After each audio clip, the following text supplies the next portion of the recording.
கடந்த ஞாயிற்றுக்கிழமை ஈரான் டெஹரானில் இருக்கக்கூடிய ஒரு முக்கியமான ஜங்ஷனில் ஒரு பெரிய அளவுக்கான ஒரு பில் போர்டு அப்படிங்கிறத ரிவீல் பண்ணாங்க.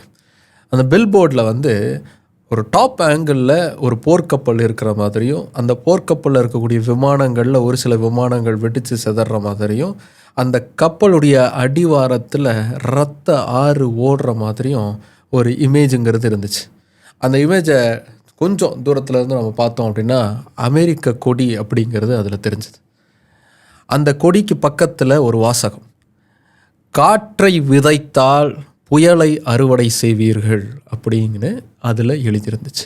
அமெரிக்காவுக்கு கொடுக்கப்பட்ட எச்சரிக்கை மணி இது அப்படின்னு தான் உலகம் முழுக்க இருக்கக்கூடிய எல்லாருமே அதை பார்த்தாங்க. அமெரிக்கா எங்கள் மீது தாக்குதல் நடத்தினா அதற்கு பதிலடி கொடுக்கறதுக்கு ஈரான் தயாராக இருக்கிறது அப்படின்னு தான் ஈரான் வெளிப்படையாக அறிக்கை அப்படிங்கிறத வெளியிட்டிருக்கு. ஆனால் ஈரான் இந்த அளவுக்கு தன்னுடைய பலத்தை காட்டினாலும் ஈரானுக்குள்ளே நிறைய பிரச்சனைகள் இருக்குது. உள்நாட்டுக்குள்ளே ஒரு பெரிய அளவுக்கான போராட்டம் நடந்துக்கிட்டு இருக்கு. அந்த போராட்டத்துக்கு நடுவில் தான் போருக்கும் ஈரான் தயாராகிட்டு இருக்கு. அதனால் ஈரான் இந்த இடத்துல பலவீனமாக தான் இருக்குது அப்படின்னு சொல்கிறாங்க. ஈரான் உண்மையிலேயே பலவீனம் அடைஞ்சிருக்கா? இந்த பிரச்சனை எவ்வளோ தூரம் பயணிக்க போகுது? இது எல்லாத்தையும் தான் இன்றைக்கி நாம் அலசி பார்க்க போகிறோம். Welcome to Big Bang Bogan. நான் உங்கள் போகன். ஈரானில் இருக்கும் பதட்டமான சூழல் என்ன பார்த்துடலாம் வாங்க.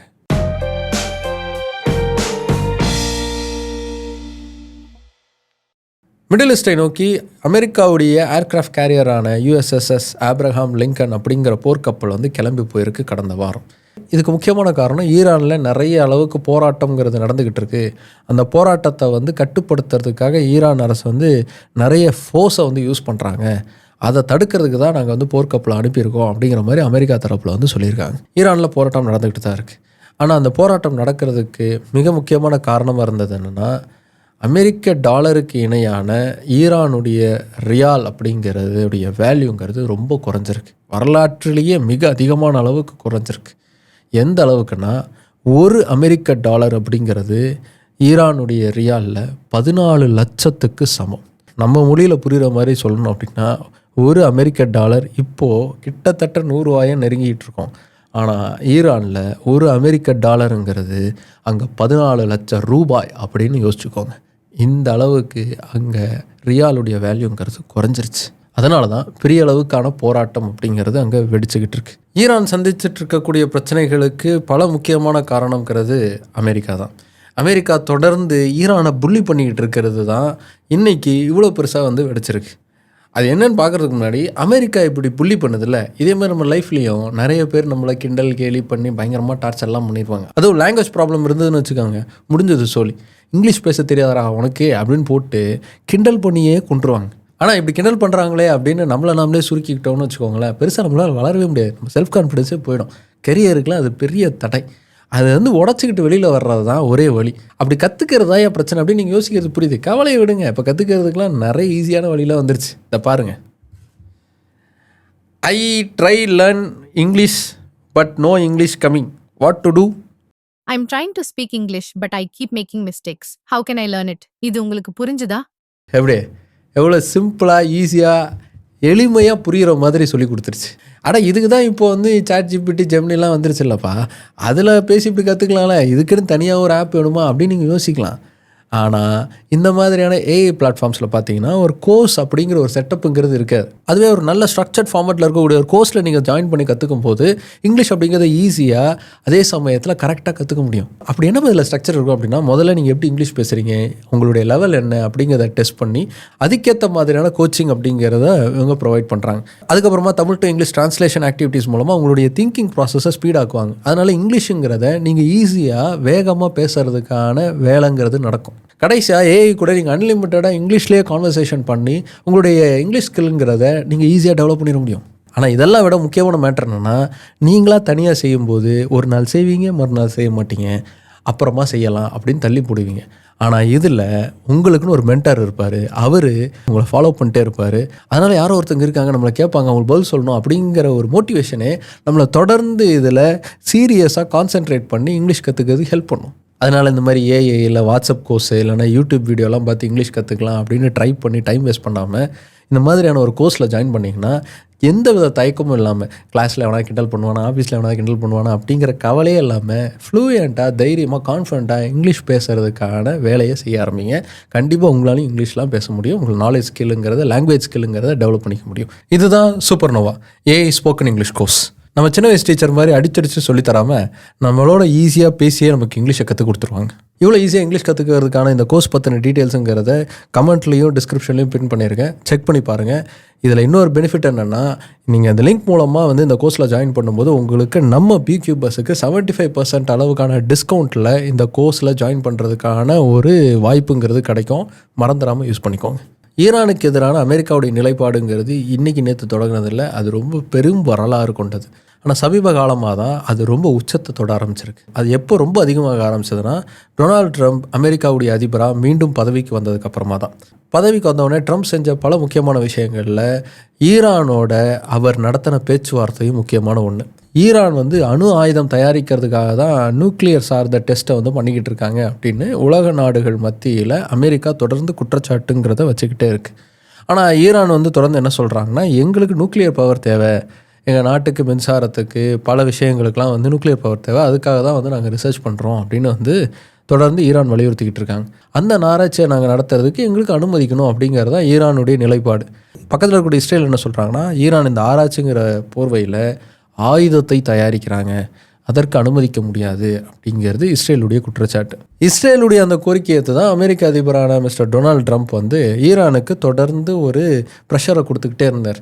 நடுவில் என்ன பண்ணார்னா, ஒரு டெட்லைனை ஃபிக்ஸ் பண்ணி ஈரானுடைய தலைவரான கோமேனிக்கு வந்து ஒரு லெட்டர் போட்டார், நீங்கள் எனக்கு பதில் சொல்லி ஆகணும்னு. கோமேனி அதை பெருசாக வந்து எடுத்துக்கவே இல்லை. இந்த டெட்லைனுங்கிறது கடைசியாக ஒரு 60 நாள் டெட்லைனாக வந்து நின்றுச்சு. இந்த 60 நாள் டெட்லைனுங்கிறது முடிவுக்கு வந்த உடனே இஸ்ரேல் வந்து ஈரான் மேலே தாக்க ஆரம்பித்தாங்க. ஈரான் அதுக்கு திரும்ப தாக்க ஆரம்பித்து தான் ஒரு 12 நாள் போர் அப்படிங்கிறது கடந்த வருஷத்தில் நடந்துச்சு. இந்த போருங்கிறது எப்படி நடந்துச்சு, ஏன் தொடங்குச்சு அப்படிங்கிறத பற்றின இன்னும் டீட்டெயிலான ஒரு ரிப்போர்ட் அப்படிங்கிறத அந்த போர் நடந்த சமயத்தில் ஒரு வீடியோவாக நம்ம போட்டிருந்தோம். அதுக்கான லிங்க் அப்படிங்கிறத டிஸ்கிரிப்ஷனில் கொடுக்குறேன், நீங்கள் செக் பண்ணி பாருங்கள். அதை பார்த்தீங்கன்னா உங்களுக்கு இதோட ஹிஸ்ட்ரிங்கிறது ஓரளவுக்கு நல்லாவே புரியும். அந்த போர் பதட்டத்தை பயன்படுத்தி இன்னும் ஈரானுக்கு அதிக நெருக்கடிகள் அப்படிங்கிறத உருவாக்குனாங்க. அமெரிக்கா இன்னும் அதிகமான பொருளாதார தடை அப்படிங்கிறத கொண்டு வந்தாங்க. யூரோப் யூனியன் வந்து ஈரானுக்கான தடை அப்படிங்கிறத கொண்டு வந்தாங்க. ஐக்கிய நாடுகள் சபையிலையுமே ஈரானுக்கு பெரிய அளவுக்கான நெருக்கடி அப்படிங்கிறது கொண்டு வரப்பட்டுச்சு. குறிப்பாக யூஎஸ் மூலமாக தான் அந்த நெருக்கடி அதிகமாச்சு. இப்படி தொடர்ந்து ஈரான் மேலே பொருளாதார அழுத்தங்கள் பல இடத்துல இருந்து அழுத்த ஏகப்பட்ட பிரச்சனைகள் ஈரானுக்கு உருவாக ஆரம்பித்தது. அதில் முக்கியமான ஒன்று, ஈரானுடைய ரியாலுக்கு எதிரான அமெரிக்க டாலருடைய வேல்யூ அப்படிங்கிறது ரொம்ப மோசமாக ஆரம்பிச்சது. இதனால் ஈரானுக்குள்ள விலைவாசிங்கிறது ரொம்ப அதிகமாக ஆரம்பிச்சது. அடிப்படை பொருட்களுக்கே ரொம்ப அதிக காசு கொடுத்து வாங்க வேண்டிய சூழல் ஈரான் மக்களுக்கு உருவாக ஆரம்பிச்சது. அதனால் அங்கே மக்களுடைய போராட்டம்ங்கிறது உருவாக ஆரம்பிச்சது. இதில் நம்ம ஒரு விஷயம் கவனிக்கணும். அமெரிக்கா மாதிரியான வல்லரசு நாடுகளுடைய இந்த அழுத்தங்களால் ஈரானுடைய இந்த எக்கானமிங்கிறது ரொம்ப வீக்காக இருக்குது அப்படிங்கிறது உண்மைதான். ஆனால் அதே சமயத்தில் ஈரானுடைய ஆட்சியாளர்கள் செய்த பல தவறுகளாலையும் இந்த அளவுக்கான நிலைமை அப்படிங்கிறது ஈரானுக்கு உருவாயிருக்கு. என்ன மாதிரியான தவறுகளை அவங்க செஞ்சாங்க அப்படின்னு பார்க்குறதுக்கு முன்னாடி அங்கே எந்த அளவுக்கான நிலைமை உருவாயிருக்கு அப்படிங்கிறத நம்ம பார்க்கலாம். ஈரானில் கடந்த டிசம்பர் மாதம், அதாவது 2025 டிசம்பர் மாதத்தில் அங்கே இருக்கக்கூடிய வணிகர்கள் முதல்ல போராட்டத்தை தொடங்குறாங்க. என்ன பண்ணுறாங்கன்னா, கடையை மொத்தமாக அடைச்சிட்டு இவ்வளோ விலை இருந்ததுன்னா பொருள் எப்படியா விற்கும், யார் வந்து வாங்குவா, நாங்களாம் பிழைக்க வேணாமா அப்படின்னு சொல்லி போராட்டத்தில் அவங்க இறங்குறாங்க. அவங்க தொடங்கின அந்த போராட்டத்தை அதுக்கப்புறமா மாணவர்கள் கையில் எடுக்கிறாங்க. அது நாடு முழுக்க பல இடங்களுக்கு பரவ ஆரம்பிக்குது. தன்னெழுச்சியாக அங்கே மக்கள் வந்து களத்தில் இறங்கி போராட்டத்தை நடத்த ஆரம்பிக்கிறாங்க. இந்த போராட்டம்லாம் போய் இதெல்லாம் வந்து வெஸ்டர்ன் மீடியா வந்து கதை கட்டி விடுறது, ஈரான் வந்து ரொம்ப அமைதியாக தான் இருக்குது அப்படின்னு இந்நேரம் ஒரு சில பேர்லாம் கமெண்ட் பண்ண ஆரம்பிச்சிருப்பீங்க. ஆனால் இது உண்மையிலே வெஸ்டர்ன் மீடியாவுடைய ப்ரொபகண்டா மட்டும்தானா, இல்லை வேறு ஏதாவது சோர்சஸ் இருக்கா அப்படின்னு தேட ஆரம்பித்தா உங்களுக்கு இன்னும் நிறைய டீட்டெயில்ஸுங்கிறது கிடைக்கும். மிடில் ஈஸ்ட் கண்ட்ரியிலேருந்து நமக்கு ஓரளவுக்கு உண்மைக்கு பக்கத்தில் நமக்கு தகவல்கள் எங்கேருந்து கிடைக்கும் அப்படின்னா அல்ஜசீராலேருந்து கிடைக்கும். அல்ஜசீராவே இந்த போராட்டங்கள் அங்கே தீவிரம் அடைஞ்சிக்கிட்டு இருக்கு அப்படிங்கிறத தொடர்ந்து பதிவு பண்ணியிருக்காங்க. வெறும் இந்த பொருளாதார சிக்கல் மட்டும் இதுக்கு காரணம் இல்லை, தொடர்ந்து அங்கே இருக்கக்கூடிய ஆட்சியாளர்கள் செஞ்ச அடக்குமுறைகள் தான் இன்னைக்கு இவ்வளவு பெரும் போராட்டங்களாக அங்கே வெடிக்க ஆரம்பிச்சிருக்கு. அங்கே எந்த அளவுக்கு டார்ச்சர் பண்ணியிருக்காங்க அப்படிங்கிறதுக்கு நிறைய எக்ஸாம்பிள் சொல்லலாம். ஒரு எக்ஸாம்பிள் சொல்கிறேன். ஈரானில் 2022 வருஷம் மாஷா அமினி அப்படிங்கிற 22 வயது உள்ள ஒரு பெண் வந்து மரணம் அடைஞ்சாங்க. அவங்க எப்படி திரும்ப மரணம் அடைஞ்சாங்க? காவல்துறையுடைய கஸ்டடியில் இருக்கும்போது மரணம் அடைஞ்சாங்க. அந்த காவல்துறை சாதாரண காவல்துறை இல்லை, மொராலிட்டி காவல்துறை. அதாவது பண்பாட்டு கலாச்சாரத்தை பாதுகாக்கக்கூடிய காவலர்கள்னு ஒரு படைங்கிறது ஈரானில் இருக்குது. இந்த பெண்மணி கலாச்சாரத்துக்கு ஏற்ற மாதிரியான ஒரு உடைய அணியலை, அதனால் நம்ம நாட்டுக்கும் நம்மளுடைய மதத்துக்கும் பெரிய அளவுக்கான தீங்கை செஞ்சுட்டாங்க அப்படின்னு சொல்லி அவங்கள கைது செய்து விசாரிக்கும் போது தான் இப்படி ஒரு மரணம்ங்கிறது அவங்களுக்கு நடந்திருக்கு. இந்த அரசாங்க தரப்புல இருந்து அவங்க ஹார்ட் அட்டாக்ல இறந்துருக்காங்க அப்படிங்கிற நியூஸ் மட்டும்தான் வந்துச்சு. ஆனால் 22 வயசில் எப்படியா திடீர்னு ஹார்ட் அட்டாக் வரும், அதுவும் திடீர்னு ஹார்ட் அட்டாக் வந்து திடீர்னு இறந்துட்டாங்களா அப்படின்னு சொல்லி பெரிய அளவுக்கான போராட்டம்ங்கிறது அங்கே வெடிச்சது. ஆனால் அந்த போராட்டத்தை அரசு வன்முறையை பயன்படுத்தி அடக்கிச்சு. அதே மாதிரியான ஒரு வன்முறையை தான் இப்போவும் தொடர்ந்து ஈரான் அரசு பயன்படுத்திக்கிட்டு இருக்கு. ஈரானில் கடந்த சில வருடங்களாக இளைஞர்கள் இந்த மாதிரியான சிஸ்டமில் இருந்து வெளியில் வர்றதுக்கான ஒரு முயற்சியை வந்து எடுக்க ஆரம்பிச்சிருக்காங்க. இந்த மாதிரியான பழமைவாத ரூல்ஸ் எல்லாம் வந்து பிரேக் பண்ணணும் அப்படிங்கிறது அவங்களுடைய எண்ணமாக இருக்குது. அதற்கேற்ற மாதிரியான வேலைகளை அவங்க செய்ய ஆரம்பிச்சிருக்காங்க. அப்படி செஞ்சுக்கிட்டு இருந்த ஒரு பெண் தான் டயானா பகதூர். இவங்க ஒரு பைக் ரைடர். இன்ஸ்டாகிராமில் தொடர்ந்து சூப்பர் பைக்ஸை ஓட்டி வீடியோக்களை வெளியிடக்கூடிய ஒருத்தாங்க. யோசிச்சு பாருங்கள், கலாச்சாரத்துக்காக ஒரு பெண்ணின் உயிர் எடுக்கப்பட்ட ஒரு நாட்டில் சூப்பர் பைக் ஓட்டக்கூடிய ஒரு பெண். இந்த பெண் வந்து தொடர்ந்து வீடியோக்களை பதிவிட்டிருக்காங்க. அதோட இந்த போராட்டம், அரசுக்கு எதிரான போராட்டம் பெருசாக வெடித்தப்போ அந்த போராட்டத்தில் இவங்களும் கலந்துருக்காங்க. அப்படி கலந்துக்கிட்டவங்கள 2 நாள் காணும். இவங்களுடைய பெற்றோர்கள் தொடர்ந்து 2 நாள் தேடியும் இவங்க கிடைக்கல. அதுக்கப்புறமா இவங்களுடைய உடல் தான் அரசு தரப்புக்கிட்ட இருந்து இவங்ககிட்ட ஒப்படைக்கப்பட்டிருக்கு. ஆரம்பத்தில் துப்பாக்கி சூட்டால் இவங்க இறந்துருக்காங்கங்கிற செய்தி வெளியில் வந்திருக்கு. ஆனால் அதுக்கப்புறம் பார்த்தா அவங்க ஆக்சிடெண்ட்டில் தான் இறந்துருக்காங்கன்னு அவங்களுடைய ஃபேமிலி சைடில் இருந்தே நியூஸுங்கிறது ஸ்ப்ரெட் ஆச்சு. அவங்களுக்கு அதிக அளவுக்கு ப்ரெஷர் கொடுத்து தான் இந்த அளவுக்கு அவங்கள பேச வச்சாங்க அப்படின்னு ஈரானில் இருந்த இளைஞர்களே நிறைய பேர் வந்து சொல்லியிருக்காங்க. ஈரான் முழுக்க இன்றைக்கி இன்டர்நெட்டுங்கிறது கட் ஆஃப். எங்கேயுமே இன்டர்நெட்டுங்கிறதே கிடையாது. ஏன்னா ஈரான்லேருந்து எந்த வித செய்தியும் வெளியில் வந்துடக்கூடாது அப்படிங்கிறதுக்காக தான். இப்படி இந்த பெண் மட்டும் இல்லை, நிறைய மரணங்கள் இந்த போராட்ட காலத்தில் நடக்க ஆரம்பிச்சிருக்கு. நாடு முழுக்க பெரிய அளவுக்கான போராட்டம் அப்படிங்கிறது ஈரானுக்குள்ளே நடந்துக்கிட்டு இருக்கு. ஏகப்பட்ட இடங்களில் அரசு வாகனங்கள், அரசுக்கு சொந்தமான ப்ராப்பர்ட்டிஸ் இதெல்லாம் உடைச்சு எரியப்பட்டிருக்கு. முதல்ல எக்கனாமியை சீர்படுத்துங்க, இந்த அளவுக்கு விலைவாசி உயர்வு அதிகமாக இருந்தால் எப்படி அப்படின்னு தொடங்கின போராட்டங்கிறது கொஞ்சம் கொஞ்சமாக அரசுக்கு எதிரான ஒரு போராட்டமாக மாறிச்சு. பல வருடங்களாக இருந்த அடக்குமுறை, வன்முறை, அதோடு சேர்த்து ஊழல், இது எல்லாமே மக்களை கொந்தளிக்க வச்சிருக்கு. பல இடங்களில் இந்த சிஸ்டமே எங்களுக்கு தேவையில்லை அப்படிங்கிறத காட்டக்கூடிய விதமாக போராட்டக்காரர்கள் பல விஷயங்களை பண்ணுறாங்க. அதில் ஒன்று தான் தங்களுடைய ஹிஜாப்பெல்லாம் வந்து கலட்டி எறியக்கூடிய பெண்களுடைய வீடியோஸ்லாம் கூட ஈரானில் இருந்து வந்துச்சு அப்படின்னு சர்க்குலேட் ஆகிட்டு இருந்துச்சு. ஆனால் அதுக்கு கீழேயும் போய் இது ஈரான் கிடையாது, இது லண்டனில் இருக்கிறது, இது ஆஸ்திரேலியாவில் இருக்குது அப்படின்னு தான் கீழே கமெண்ட் பண்ணிகிட்டு இருந்தாங்களே தவிர ஈரானில் இருக்கக்கூடிய மக்களுடைய போராட்டம் எந்த அளவுக்கு முக்கியமான ஒன்று, அவங்களுடைய குரல் எந்த அளவுக்கு முக்கியமான ஒன்று அப்படிங்கிற கேள்வி பேசு பொருளாக வரவே இல்லை. இந்த போராட்டம் ஜனவரி 8க்கு மேலே இன்னும் தீவிரமடையுது. ஏன் தீவிரமடையுதுன்னா, ஈரானுடைய இளவரசராக இருக்கக்கூடிய ரஸா பாலவி வந்து வெளிநாட்டில் இருந்து அறிக்கை வெளியிடுறாரு. மக்கள் இன்னும் எழுச்சி அடையணும், இன்னும் பெரிய அளவுக்கு போராட்டத்தை நடத்துங்க, ஈரான் சுதந்திரம் அடையணும் அப்படிங்கிற குரல் எழுப்புறார். இந்த ரஸா பாலவி யாருன்னா முகமது ரஸா பாலவியுடைய மகன். இவர் யார், அவர் என்ன பண்ணார், அவர் எந்த அரசராக இருந்தார், ஈரான் எப்படி அவங்களுக்கு கீழே ஆட்சி கீழே வந்துச்சு அப்படிங்கிறத எல்லாமே டீட்டெயிலாக ஏற்கனவே 2-3 வீடியோ பண்ணியிருக்கோம். அது எல்லாத்தையும் டிஸ்கிரிப்ஷனில் போட நீங்கள் செக் பண்ணி பாருங்கள். ஈரானுடைய இளவரசராக வெளிநாட்டில் இருக்கக்கூடிய பாலவி வந்து என்ன சொல்கிறாருன்னா, ஈரானுக்கு டெமோக்ராட்டிக்கான ஒரு கவர்மெண்ட் வரணும், அது மக்களால் தேர்ந்தெடுக்கப்பட்ட ஒன்றா இருக்கணும், மக்கள் தீர்மானிக்கிட்டோம், மக்களுக்கு நடுவில் ஓட்டெடுப்பு நடத்துங்க, உங்களுடைய அரசு இருக்கணுமா இல்லை மக்களால் தேர்ந்தெடுக்கப்பட்ட அரசு நடக்கணுமா, நீங்கள் மக்கள்கிட்ட ஓட்டெடுப்பு நடத்துங்க, அவங்க எதை தீர்மானிக்கிறாங்களோ அதற்கு நீங்கள் சம்மதிங்க அப்படிங்கிறது இவருடைய குரலாக இருக்குது. அவர் வந்து இப்படி ஒரு அறிக்கையை வெளியிட்ட உடனே இன்னும் அதிகமான அளவுக்கு போராட்டம் வந்து ஈரானில் வந்து வெடிக்க ஆரம்பிக்குது. இவ்வளோ போராட்டம் பெருசாகும் போது ஒரு அரசு என்ன செய்யணும், என்ன இவ்வளோ தூரம் போராடுறாங்க, அப்போனா நாம் வந்து செயலிழந்துட்டோம், இதுக்கு மேலே நாம் இங்கே இருக்கக்கூடாது அப்படிங்கிற ஒரு முடிவுக்கு வரணும். இல்லை அதை தடுக்கிறதுக்கு வேறு ஏதாவது வழிகளை யோசிக்கணும். ஆனால் ஈரான் வன்முறையை கையில் எடுத்தது. தன்னுடைய சொந்த நாட்டு மக்களையே கண்மூடித்தனமாக சுட்டு குவிக்க ஆரம்பித்தது ஈரான் அரசு. கிட்டத்தட்ட 3000க்கும் மேற்பட்டவங்க இந்த போராட்டத்தில் குண்டடிப்பட்டு இறந்துருக்கிறதுக்கான வாய்ப்புகள் இருக்குது அப்படின்னு தரவுகள் வந்து நமக்கு சொல்லுது. மறுபடியும் இதெல்லாம் வந்து வெஸ்டர்ன் மீடியாவுடைய சும்மா நம்பர்ஸ்ப்பா, அப்படிலாம் இருக்காது அப்படின்னு சில பேர் கமெண்ட் பண்ண ஆரம்பிச்சிருப்பீங்க. ஈரானுடைய அஃபிஷியலான வெளியுறவுத்துறை அமைச்சகத்துடைய அதிகாரியே ஓப்பனாக ஆமாம் நாங்கள் போராட்டக்காரர்களை சுட்டுட்டோம், ஒரு 2000 பேருக்கு மேலே செத்துருப்பாங்க அப்படின்னு சொல்லியிருக்காரு. இது எவ்வளோ அசால்ட்டாக சொல்கிறாங்க பாருங்க. இது எவ்வளோ மோசமான செயல் தெரியுமா? தன்னுடைய நாட்டுடைய பிரஜையுடைய ஒரு உயிரை கூட இழக்காமல் பாதுகாக்க வேண்டிய ஒரு அரசே 2000 பேரை சுட்டு கொண்டுட்டோன்னு சொல்லுது. அப்போ எந்த மாதிரியான கவர்மெண்ட் அங்கே நடந்துக்கிட்டு இருக்குன்னு யோசிச்சு பார்க்கணும்.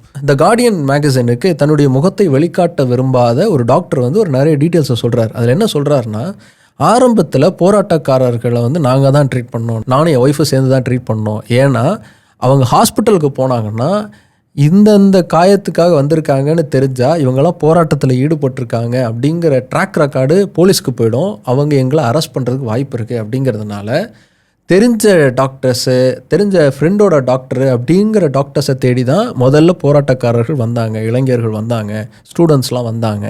அவங்களுக்கெல்லாம் நாங்கள் முதல்ல ட்ரீட்மெண்ட் பண்ணோம். ஆனால் ஒரு 2-3 நாள்லேயே அப்படி ட்ரீட்மெண்ட்டுக்கு வந்தவங்களில் பல பேருக்கு குண்டு காயங்கள் இருந்தது.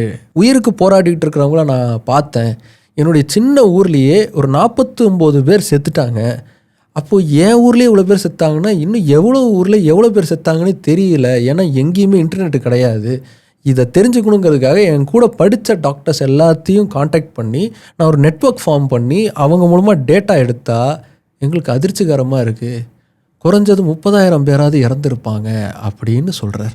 அங்கே இருக்கக்கூடிய ஹியூமன் ரைட்ஸ் அசோசியேஷன்ஸ்லாம் கூட பெரிய அளவுக்கான வன்முறைங்கிறது மக்களுக்கு எதிராக அரசால் நடத்தப்படுது, திட்டமிட்டே நடத்தப்படுது, அதனால் இங்கே நிலைமை மோசமாக இருக்குது அப்படின்னு சொல்லியிருக்காங்க. ஆனால் ஈரானுடைய ரிலீஜியஸ் பேஸ்டு கவர்மெண்ட் வந்து என்ன பண்ணுறாங்கன்னா, தொடர்ந்து இதை பெருசாக வெளியில் கொண்டு வராமல் பார்த்துக்கிட்டு இது எல்லாத்துக்கும் காரணம் அமெரிக்காவும் இஸ்ரேலும் தான், அவங்க தான் இந்த ப்ரொட்டஸ்ட்டுக்கெல்லாம் ஃபியூயல் பண்ணுறாங்க, அவங்களால தான் இவ்வளோ பெரிய போராட்டம்லாம் நடந்துக்கிட்டு இருக்குது, இந்த போராட்டக்காரங்கள்லாம் எல்லாம் அமெரிக்காவுடைய கைக்கூலிகள், இஸ்ரேலுடைய கைக்கூலிகள் அப்படின்னு பேசிக்கிட்டு இருக்காங்க.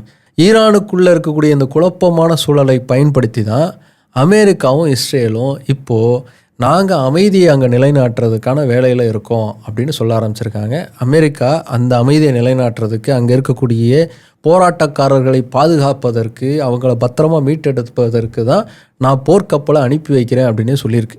ஆனால் இதில் முரண் என்னென்னா, அமெரிக்காவிலேயே பல இடங்களில் போராட்டங்கள் நடந்துக்கிட்டு இருக்கு. அந்த போராட்டத்தை தடுக்கிறதுக்கு அமெரிக்கா காவல்துறை ஆயுதத்தை தான் இப்போ பயன்படுத்திக்கிட்டு இருக்கு. அமெரிக்கா வரலாற்றிலே இல்லாத அளவுக்கு மக்கள் மீது வன்முறை நிகழ்த்தப்படுது அப்படின்னு அமெரிக்கா உள்ளேயே குற்றச்சாட்டை வந்து எழுப்ப ஆரம்பிச்சிருக்காங்க. அப்படிப்பட்ட அமெரிக்கா தான் இன்றைக்கி ஈரானில் இருக்கக்கூடிய மக்களை பாதுகாக்கிறதுக்காக வரேன் அப்படின்னு சொல்லியிருக்கு. ஸோ இதெல்லாம் வச்சு பார்க்கும்போது அரசை ஆள்பவர்கள் இருக்காங்க இல்லையா, அவங்க தெளிவானவர்களாக இருந்தால் மட்டும்தான் மக்களுக்கு பாதுகாப்பு, மக்களுடைய குரல்கள் அப்படிங்கிறது கேட்கப்படும். எந்த விதத்தில் அடிப்படைவாதம்ங்கிறது இருந்தாலும் சரி, அது மதத்தை சார்ந்த அடிப்படைவாதமாக இருந்தாலும் சரி, அது சித்தாந்தத்தை சார்ந்த அடிப்படைவாதமாக இருந்தாலும் சரி, அது ஆபத்தானது. தொடர்ந்து மதத்தை அடிப்படையாக வச்சு ஈரானில் ஆட்சி நடந்ததால தான் இன்றைக்கி இவ்வளோ பெரிய குளறுபடிகள் அங்கே உருவாயிருக்கு. ஏகப்பட்ட ஊழல், வன்முறை இதெல்லாமே அங்கே அதிகமாக இருக்குது. அதை எதிர்த்து தான் இப்போ மக்கள் அங்கே பெரிய அளவுக்கான போராட்டத்தை முன்னெடுத்துக்கிட்டு இருக்காங்க. ஈரான் மக்களுடைய போராட்ட குரலுங்கிறது உலகிற்கு பெரிய அளவுக்கு கேட்கப்படணும். ஈரான் மக்கள் விரும்பக்கூடிய ஒரு மறுமலர்ச்சி ஆட்சிங்கிறது அங்கே உருவாகணும். அதே மாதிரி ஈரான் மக்கள் முடிவெடுக்க வேண்டிய அந்த இடத்துல வேற்று நாடுகளுடைய தலையீடு இருக்கக்கூடாது. அதை உலக நாடுகள் உறுதிப்படுத்தணும். அப்படி ஒரு சூழல் உருவானாதான் அங்கே பெரிய அளவுக்கான போருங்கிறது வெடிக்காமல் ஒரு சரியான தீர்வுங்கிறது கிடைக்கும். அது கிடைக்கணும் அப்படிங்கிறது தான் நம்ம எல்லாருடைய எதிர்பார்ப்பாக இருக்குது. ஏன்னா அங்கே பெரிய அளவுக்கு போர் நடந்தால் உலக பொருளாதாரத்துக்கு பெரிய அடிங்கிறது விழும், அது நம்மையும் பாதிக்கும். அது எல்லாத்தையும் தாண்டி அங்கே பலியாக போவது அப்பாவி உயிர்கள், அது தடுக்கப்படணும். சரி, ஓகே பிகே பஸ், ஏன் ஈரானுக்குள்ளே இவ்வளோ பெரிய ஒரு போராட்டம் வெடிச்சுக்கிட்டு இருக்கு, அமெரிக்காவுக்கும் இந்த போராட்டத்துக்கும் என்ன சம்மந்தம் அப்படிங்கிறதெல்லாம் ஓரளவுக்கு உங்களுக்கு இப்போ ஒரு புரிதலை கொடுத்துருக்கோன்னு நம்புகிறேன். இதை பற்றி இன்னும் டீட்டெயிலாக அடுத்தடுத்து நமக்கு அப்டேட்ஸ் கிடைக்கும்போது நம்ம பேசுவோம். இதுக்கான எல்லா லிங்க் அப்படிங்கிறத நான் டிஸ்கிரிப்ஷனில் நான் கொடுத்துருக்கேன். நீங்கள் அங்கே போய் செக் பண்ணி பார்க்கலாம். உங்களுக்கு சோர்ஸஸ்லாம் அதில் இருக்குது. அடுத்து இன்னொரு முக்கியமான வீடியோவோட உங்களை வந்து பார்க்குறேன்.